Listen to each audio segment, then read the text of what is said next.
Demand कम करने की कोशिश करेंगे. I will try to increase the oxygen supply और I will try to reduce the demand. I will try to reduce the demand. अभी कैसे कर सकते हैं? मैं ऑक्सीजन सप्लाई कैसे बढ़ा सकता हूँ? How can I increase the oxygen supply? कैसे बढ़ाऊंगा मैं? एक तो मैं, you must have heard about, bypass surgery कर सकता हूँ, ओपन हार्ट सर्जरी, और I can also do the angioplasty, stenting जिसको बोलते हैं. अभी इससे क्या होगा? Let's this was an heart, this was an artery which was thrombosed. अभी इसको क्या करूंगा मैं? इसको ओपन कर दूंगा, उधर मेश डाल दूंगा, that is what is an angioplasty, stenting जिसको बोलते हैं. और otherwise I will take the another artery and bypass it to the coronary artery. हो गया बाईपास. अब ये तो सर्जिकल प्रोसीजर्स है. अभी तो सर्जिकल प्रोसीजर्स है. सर्जिकल प्रोसीजर्स कॉमनली परफॉर्म हम लोग करते हैं if the medical things are not responding, if the drugs are not responding. So I will also try to relieve the vasospasm by giving the drugs. Remember we talked about calcium channel blockers. ये क्या है? Vasodilators. तो ये जो spasm हुआ था या तो थ्रोम्बोसिस है, उसको वेसल्स को अगर हमने डायलेट कर दिया, if I will dilate the blood vessel, तो ब्लड अच्छे से जाएगा वापस. Blood will again go properly. That is what is this drugs. Relieve the drugs, vasospasm relieving drugs, vasospasm relieving drugs. और मैं क्या कर सकता हूँ? वो जो थ्रोम्बस था आर्टरी के अंदर बैठा हुआ, उसको हम लोग ब्रेक कर देंगे, थ्रोम्बोलाइटिक ड्रग्स.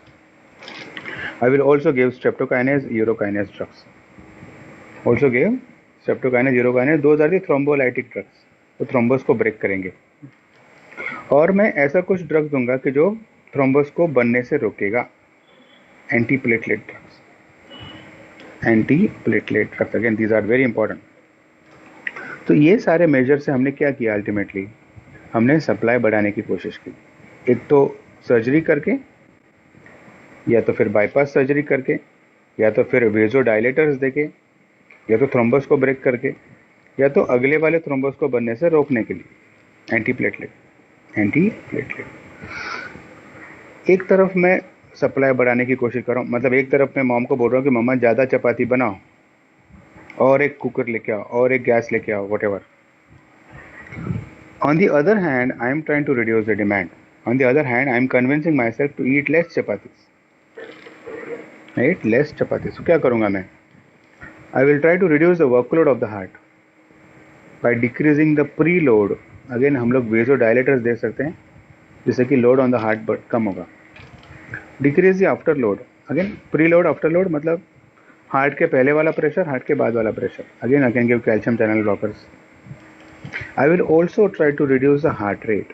अभी ये सबसे ज़्यादा इंपॉर्टेंट है, क्योंकि हार्ट रेट जितना ज़्यादा उतना ऑक्सीजन का डिमांड ज़्यादा. हार्ट रेट जितना ज़्यादा उतना ऑक्सीजन का डिमांड ज़्यादा. तो अगर ये सारे मेजर्स अगर मैं करता हूँ, ये 4 मेजर से 3, 7 मेजर्स अदर, ये सातों में से अगर हम लोग कभी कभी हम लोग 2 मेजर्स भी करते तो भी पेशेंट का प्रॉब्लम सॉल्व हो जाता. Problem is solve most of the time even if you give only 2 measures. 2 major भी देंगे तो भी प्रॉब्लम शायद सॉल्व हो सकता है.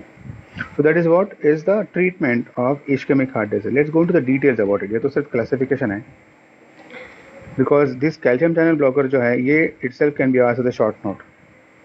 Nitrate itself can be asked with a short note, और पूरा treatment of ischaemic heart disease can be asked with a short note, और LAQ, long answer question. So this is where all the things that can be done in case of